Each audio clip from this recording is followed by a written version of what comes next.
ஏன் மற்ற மாநிலங்கள் இந்தியாவை காட்டிலும் தமிழகத்தில் ஏரிகள் மிகவும் அதிகமாக இருக்கிறது அப்படிங்கிற ஒரு கருத்தையை நாம் சற்று சிந்திக்கணும். காரணம், நான் முன்பு குறிப்பிட்டது போல பெரிய ஜீவநதிகள் தமிழகத்தில் இல்லை.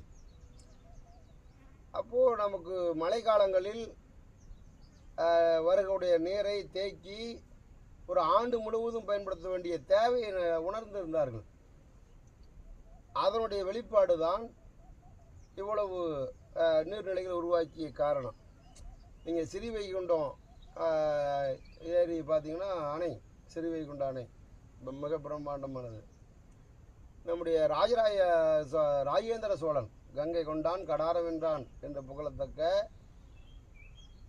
பெரும் கடற்படைக்கு சொந்தக்காரன ராஜேந்திர சோழன் கங்கை வரை படையெடுத்து வென்றதனுடைய நினைவாக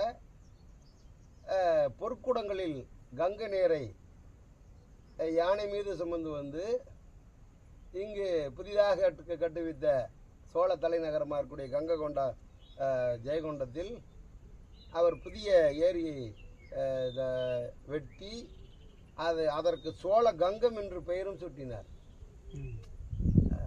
அதாவது ஆட்சியருடைய விரிவாக்கம், நாடு பிடிப்பதல்ல நம்முடைய நோக்கம்.